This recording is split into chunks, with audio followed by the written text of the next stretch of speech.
we move on to the preview. France versus Netherlands. Uh, it's in based on quality. This is the biggest game at this European Championship group stages, in my opinion. Based on pure quality, it's the most talented game we'll probably see. Um, I thought Croatia Spain had a lot of quality there too, and lived up in terms of play on the field. I know the result 3-0 Spain didn't look like that, but in terms of the game, I thought that was a really brilliant game. I thought Italy Spain would give us something of that similar too, but nah, I did not think that game was really pleasing game to watch, to be honest. But I don't think this Netherlands. By the way, this Netherlands France game. By the way, keep in mind, Netherlands are coming out in this game after two very disappointing results in France in qualifiers, especially that first game when they went to France. They lost that game 4-0. They actually were down at halftime 3-0. And then in the second game in the Netherlands, they ended up dropping all points. They lost the game at home 2-1, which is always, it's unacceptable no matter what team you're playing against to lose a home qualifier. You know, no matter what team is coming in, you have to defend your home field. Netherlands wasn't able to do that. So, you know, it comes into this game, it's clear that France are the clear favorites. But Kylian Mbappe is coming in this game with a broken nose injury. We saw him in training today, training with a mask. There was reports that he was going to be out for this game, but there's other reports saying no, that is not true, and that he's going to be playing in this game. I think if he's training already, more likely than not, he's going to play. He's going to be playing with that mask. I don't expect to see him. I don't expect to see him starting in this game. I could be wrong, but I don't expect it. But I definitely think he's gonna be an option off the bench for Didier Deschamps, depending on where this game is later in the game, and if they really feel like they need Mbappe to get the win or to even come back into the game. I think Mbappe will be a option for Didier Deschamps. But yeah, overall, there's a lot of quality in this game.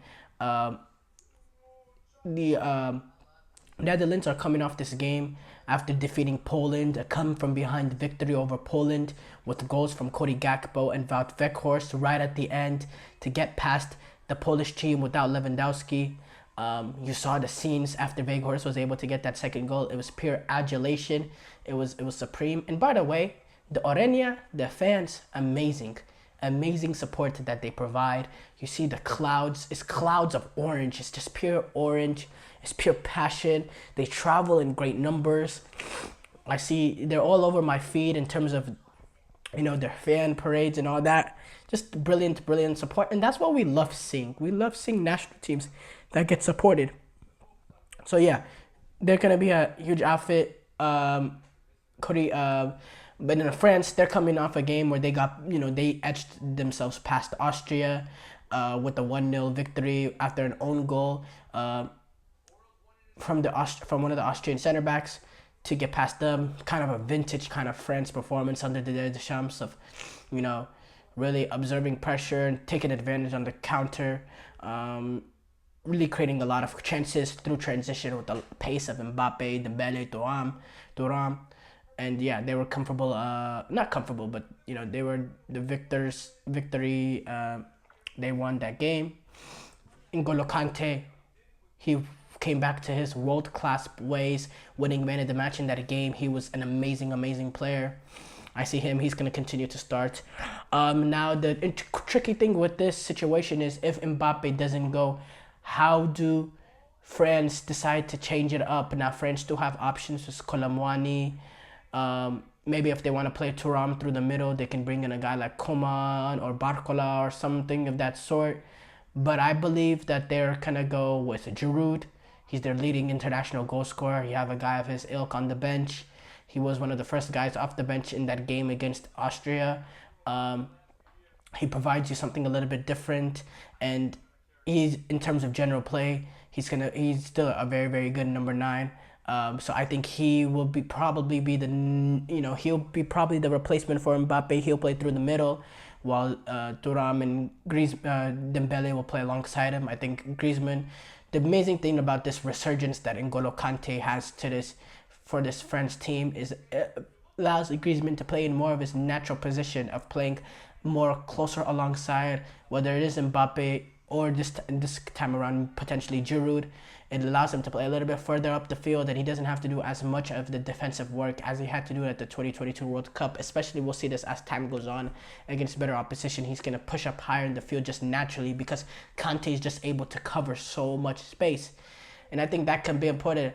I think in the Netherlands, in the way that they're able to win this game, is number one, they have to be clinical because they will have their chances in this game. France will not be afraid to concede the possession to the Dutch.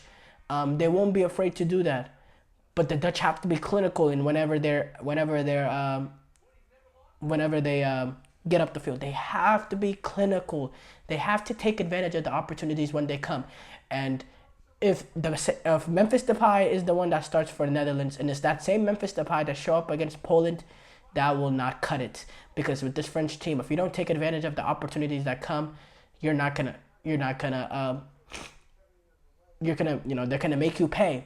And it's also important that Depay shows he can be clever and cute with his certain Cruyff turns or his skill moves and stuff to create a bit of space.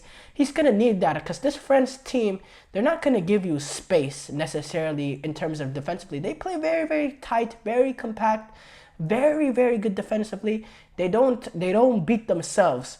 The Netherlands are going to have to beat them. They're going to have to beat them defensively. One of their players is going to have to beat the likes of a Saliba or Upamecano one-on-one, open up space for himself, because they're not going to concede the space. They're just so good defensively, and they can defend for 90 minutes and come out with a clean sheet, because that's the French way under the Deschamps. The level of discipline and defensive stability that they've had under Deschamps, because the way that they can concede the ball for long spurts in the game and defend for long spurts in this game, but still not concede a single goal, just shows the way that it just shows their discipline. And the Netherlands, they need to be able to. It's going to be very, very tricky for them to get past. I could see potentially maybe bring in a Firmpunk, because he does provide you goals and assists coming off the right hand, up and down the right hand side. But at the same time, you are going to need the defensive stability, because France do have players to make you pay in transition. I think the fact that they're going to go with De Vrij, Van Dijk, Ake, back three, that gives Netherlands more of a chance to defend them in transition.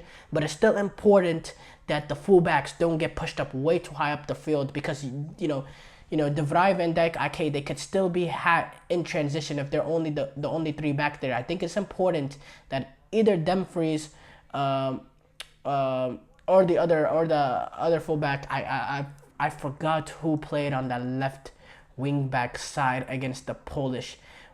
I forgot who played in that role, but it's important for them to not get caught up too up high up the field constantly, because France, with the pace that they have in transition, they can really make anybody pay.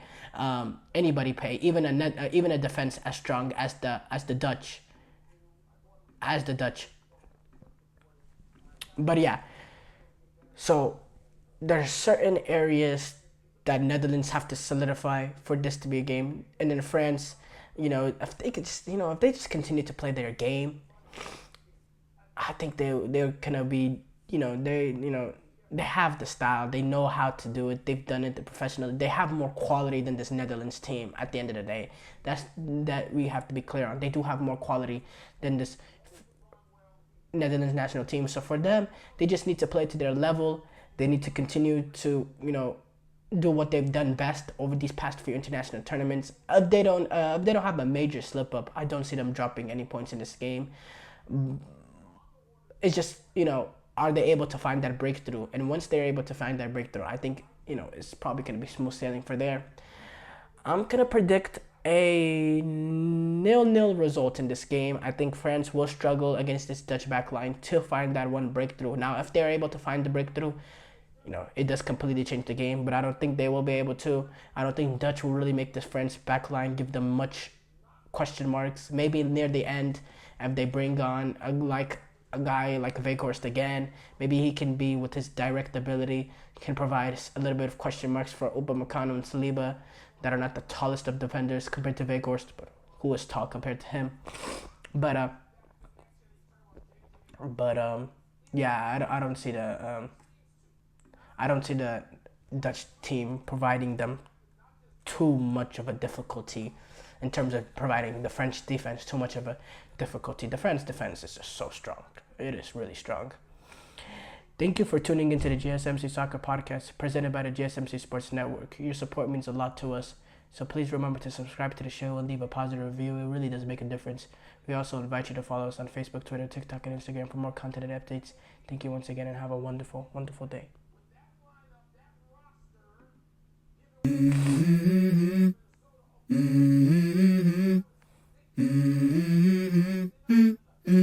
Let's go.